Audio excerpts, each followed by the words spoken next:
For years, the cast of The Carol Burnett Show looked like one big happy family, laughing, joking, hugging between takes. But Carol Burnett later admitted something shocking. There was one man she truly could not stand, not a stranger, not a rival, a co-star she worked beside for over a decade. So what did he do that made America's sweetheart finally snap? And why did she stay quiet about it for years? The real story is far darker than anyone expected. Stay with me, because this one will surprise you. If you grew up watching television, you remember this show. The Carol Burnett Show was a Friday night ritual for millions of families. And on screen, everyone looked like best friends. Carol Burnett, Harvey Korman, Tim Conway, Vicki Lawrence. They laughed together. They teased each other. They made mistakes on live tape and just kept going, giggling through it. It looked real. And in a lot of ways, it was real. But here's the thing nobody tells you. Families fight too. And some fights run a lot deeper than anyone on the outside ever sees. For 11 years, this cast worked side by side under brutal pressure. Live audiences, tight schedules, constant scrutiny.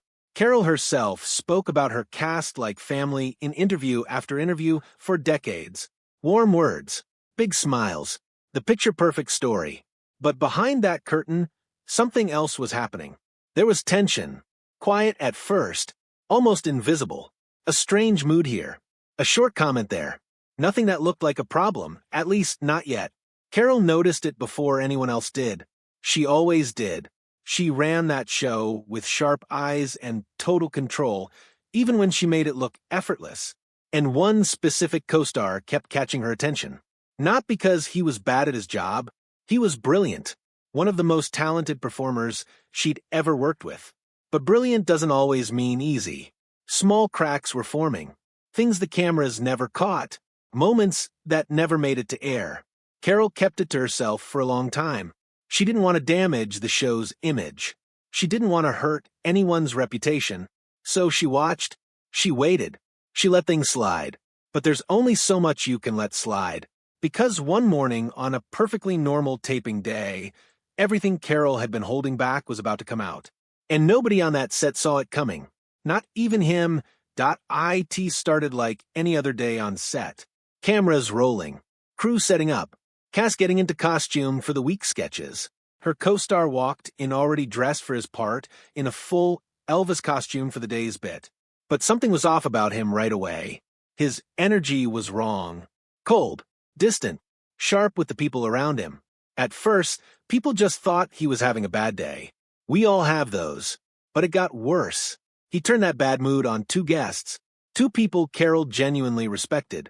Kind, gentle performers who didn't deserve to be treated that way. And that's where Carol drew the line. This wasn't just rudeness. This was happening on her show, with her name on it, in front of her crew. She wasn't going to pretend she didn't see it. So she did something she rarely did. She walked straight into his dressing room. No yelling. No drama. Just a direct question. Is something wrong? His response stunned her. Mind your own business. 4 words. That's all it took. Because here's the thing people forget. This wasn't a random office. This was her show. Her name. Her reputation tied to every single person standing under those studio lights. And in that moment, something shifted. Carol made it clear, calmly but firmly, that this would not happen again. Everyone has bad days. Everyone has stress. But you don't bring that into the room and take it out on people who came to do good work. He had no idea how serious she was. Not yet. Because what happened in the days following that conversation left him more shaken than he ever expected. And it would change the way the entire cast saw Carol Burnett. Forever, you'd think that confrontation would be the end of it. A quick talk. A quiet resolution. Back to business as usual.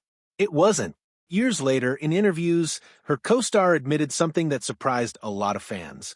He said he had never seen Carol Burnett that angry before. Ever. And it genuinely scared him. Think about that for a second. This was the warm, bubbly, lovable woman millions of viewers adored every Friday night. The same woman known for her giant laugh and her tender goodbye at the end of every episode. But underneath that image was someone with real boundaries, someone who took her show, her crew, and her guests extremely seriously. And she wasn't finished. According to reports, Carol didn't stop at the dressing room conversation.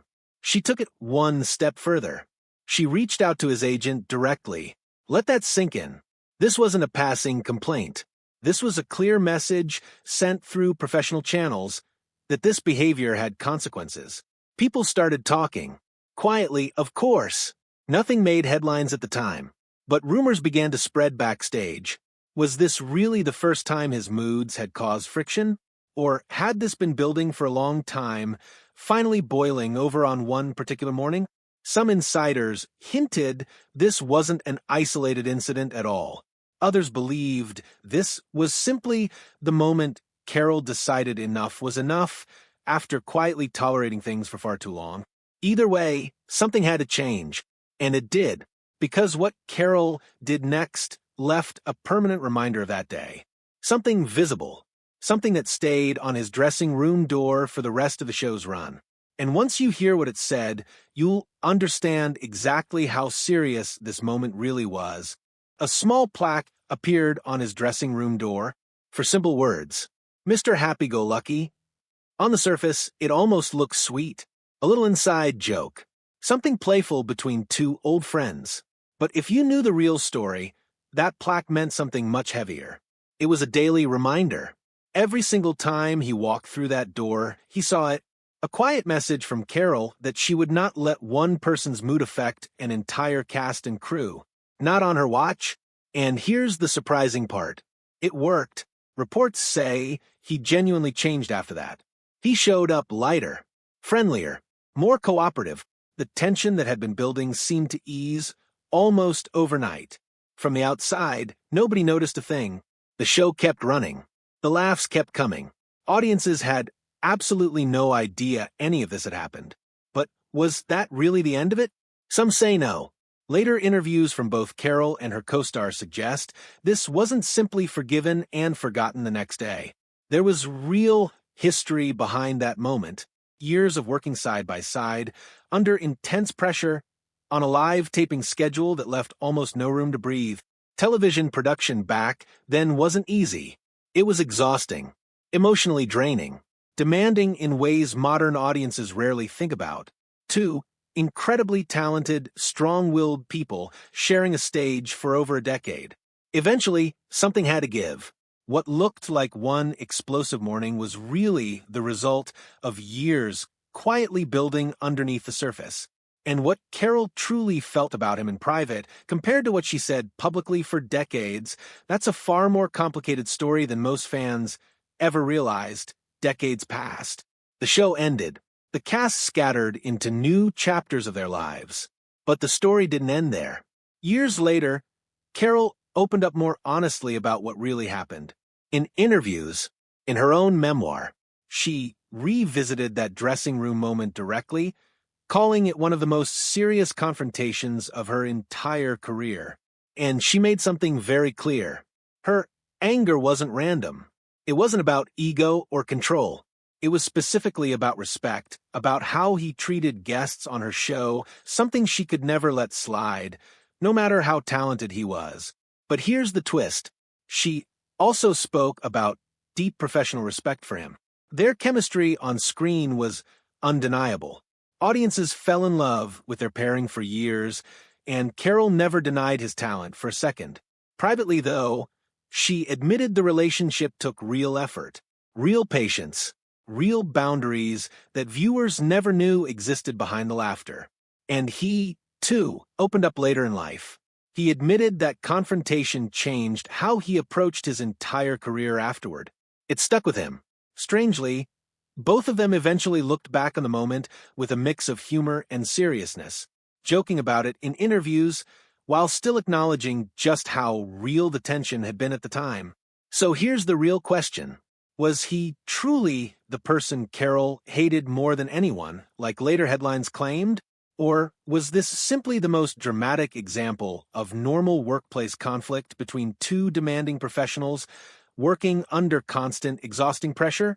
The people who knew them best say the answer is far more complicated than any single headline could ever capture.